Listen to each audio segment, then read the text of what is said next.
Tonight we're going to be talking about the Leatherman Crunch and some of its competitors in the multi-tool field, why you should buy the Leatherman Crunch, and maybe also why you shouldn't. So first of all, let's look at the Leatherman Crunch. Now, I sort of assume if you've clicked on this video, most of you know what the Leatherman Crunch is, but for those of you who don't, the Leatherman Crunch, I believe, is one of the last multi-tools designed by Tim Leatherman himself. It's going to fold out and become a vice grip multi-tool. You can adjust this open and close, a lock on whatever you're working on. So a pretty neat little multi-tool. It's going to obviously be the most pocketable of all these. It's going to be extremely lightweight, but it's also going to be a pretty heavy duty multi-tool as well. So you're going to have some wire stripping, wire cutting capabilities right here. And then also you're going to have a locking tool set. You're going to have a serrated blade. You're going to have a three-sided file with a screwdriver, a large screwdriver on the end. Going to have two sizes of screwdrivers here as well. And then also a nice Phillips screwdriver. And all these are going to be locking as well. And then one of the things that gets forgotten a lot, besides the ruler, you do have the ruler as well, is you're going to have a full 1/4-inch bit driver on the bottom. Now, this is where the Leatherman Crunch does some of the negatives play in. So to get to the 1/4-inch bit driver, let's say you had this all the way down here, right? And this is coming apart here. Let's go ahead. Lock it into place. Okay, so let's say you had it all the way down here. So now you've got to get to the bit driver. You need to use the screwdriver. So you're going to do this and do this and do this and do this. We're going to do it some more, and we're going to do it some more, and some more, and some more, and eventually we get to the bit driver. So that's one of the negatives. In today's world, to be honest, when you're on a job site, the last thing you want to be doing is taking out a huge long screw to use a screwdriver. So most people are going to, if they had this system, most of us as technicians were probably so lazy, we would just carry an extra 6-in-1 screwdriver if that was the case. But you can go ahead and let's just pull out a 1/4-inch bit, and then it's going to fit right there on the end. So that makes it nice that it has the capability. It's just it takes forever to get there. And maybe some of you have some tips, but for me that just seems like an extra long, like a really long time to get to a screwdriver. Even if I'm around the house, I've probably already reached my tool drawer before I'm going to be using this as a screwdriver. And besides, I'm afraid I might lose this piece on the end in a pocket or fall on the floor. The other negative thing about the Crunch is, again, it's a time thing, it's deployment. Now, for a lot of you who if you use the Crunch every day, this is going to become super quick to go ahead, pull this out, to go ahead and put this together.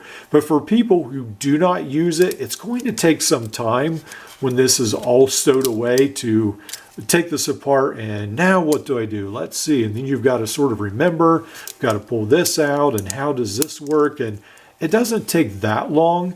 But when you've got the Gerber dual force and you basically just have to undo it and you're ready to go. The biggest thing about the dual force is I forget which way to open it. But on the dual force, there you go, you're ready. So that is going to be one of the negatives of the Leatherman Crunch. It does require some patience, but it takes up hardly any space. So that is going to be one of the positives. I mean, look at that. It's just amazing how small it is. Okay, enough about the Leatherman Crunch. Let's go ahead and move on to its competitors. And let's go ahead and get this out of the way. I feel sort of obligated whenever I talk about strange, unique, heavy-duty multi-tools to include this in the mix, even though I always offer a negative review of this. Why? Because I feel like it could have been done so much better. So this is Vice Grip's multi-tool, and all they did was basically throw on a knife here, which I think is sort of poorly done, and then they added this bit driver, which doesn't lock, and it's sort of hard to get out, but it is a very cheap option at $25. But anyway, you can use the knife. I don't think it's an ideal position right there, but you can use the knife. So that is an option, even though I'm not a fan of it. So for $25, it is what it is. I'll leave that decision up to you. I will try to put links for all these in the description. I don't think the Dual Force has hit Amazon yet, but I think everything else is possibly on Amazon. All right, so let's move on to the Gerber Dual Force. So just this year, Gerber introduced the Dual Force, which is actually slip jointed pliers. Now, it's not necessarily that there's never been slip jointed pliers. Schrade has had slip jointed pliers. Even Victorinox has some tiny slip jointed pliers, and some of their, I think it's the Tinker perhaps, in some of their multi-tools. But it is neat to see a very full size of slip joint pliers in a Butterfly multi-tool. So that's not something that's offered currently besides the Dual Force in the full-size capability. And then we have the center drive essentially implements, which make this a really nice tool. We've got a very large saw, and obviously these are all locking. We have got a very large knife as well. And then we have the amazing screwdriver. So compare the Leatherman Crunch, again, taking this out, and then the center drive, you just take it out of the sheath and there you go. You've got a bit driver and everything ready to go. So anyway, so much more convenient. I would say at this time, Gerber's screwdriver on their center drive and their Dual Force is the best in the multi-tool industry. And then on this side, you're going to have a very large file, and then you're going to have a chisel on the end, which is pretty unique. So those are going to be the major tools in the Dual Force. It is going to have a couple bit storage pieces for bit storage here and here. And then obviously you are going to have a ruler, because every multi-tool has to have a ruler that you can barely read. So that is going to be the Dual Force. Now, what are the positives of the Dual Force? Well, the positives is that it is unique in the field and it has all outside opening tools. It's only primarily 4, but the 4 tools it has are a lot of the main tools you're going to be using. So the screwdriver, the file, and the chisel, you've got the saw, and you've got the knife. So that covers a lot of your main tools. And then we've got these pretty big pliers as well. And it's nice that they have this sort of smaller needle nose variant. I guess you can get to some smaller items. Some people don't like it. I sort of like it. Now, personally, I don't find a whole bunch of use for slip joint pliers because usually it's a last ditch effort. Usually I use my slip joint pliers if there's nothing else around, if I can't find a better tool.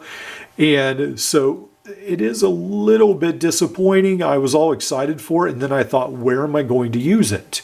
Usually I do always use needle nose pliers. Those usually, probably 90% of the needs when I need pliers are usually around the house. Needle nose pliers will fix it. Now at work, I do have different bolts I need to unloosen, but again, I need basically an adjustable wrench, not something like this, because this will potentially just strip the bolts. When you're holding on, it can damage the bolts and so forth. So that's something I do find a little bit disappointing.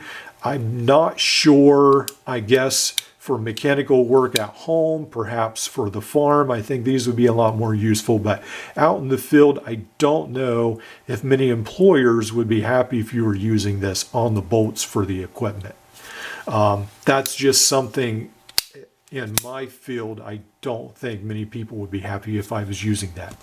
But it is really nice to see something different than just needle nose pliers. Now, the last multi-tool we come to is actually the most surprising, and this is going to be next tool.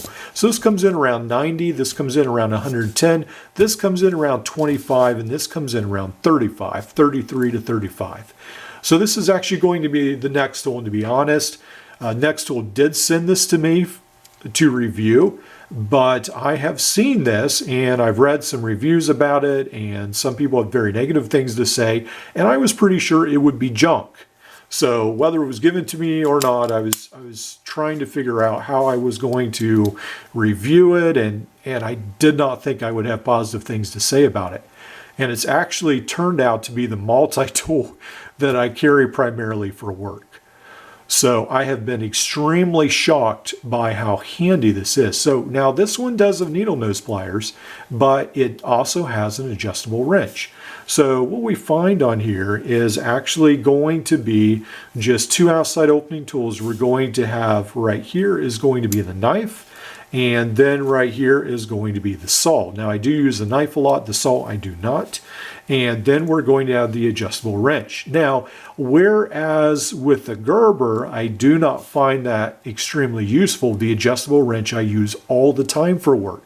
This comes in extremely handy. There's exhaust fans on roofs, and they have acorn bolts and so forth that I have to take apart to access, change belts and so forth.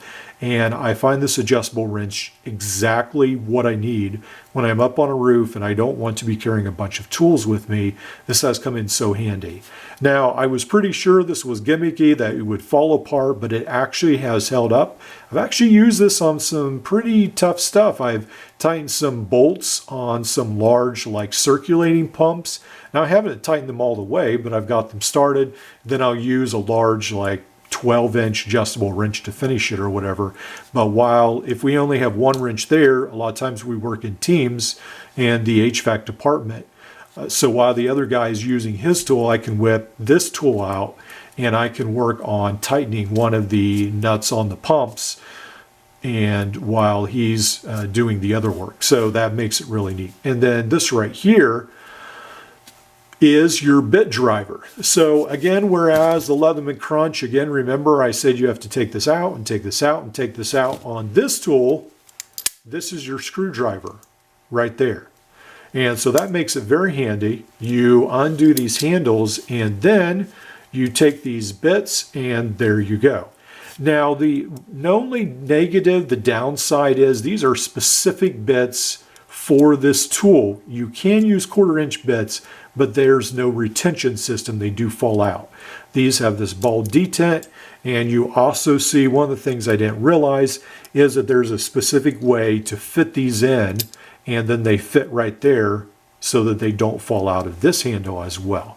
So that's one of the only negatives, but you can still use 1/4-inch. It's just there's no retention, no magnet, no retention at all.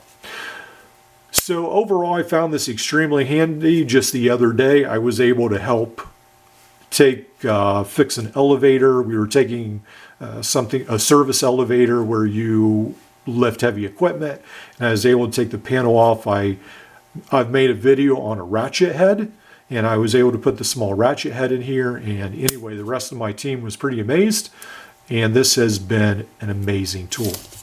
All right, so the Leatherman Crunch, to me, out of all these, probably is going to be one of the most useful if you're willing to be patient and use all the functions. So it's going to be the most compact. It's probably going to have one of the most usable tool sets. Now, for me, this is the most usable tool sets because of the adjustable wrench. But other than that, if I did not need the adjustable wrench, this would probably be the most useful. But sometimes I'm fairly impatient. So for me, if I had to choose, I might lean toward the Gerber Dual Force sometimes. Because depending on what I was doing, this would be so handy to use this screwdriver. I think it's just amazing on the Dual Force, and on the center drive, this screwdriver works really well. Well, this video has run pretty long. I don't want to drag it out too much more, but that's just a rundown of the negatives and the positives of each of these tools. I've got a ton more videos for you to watch coming right up.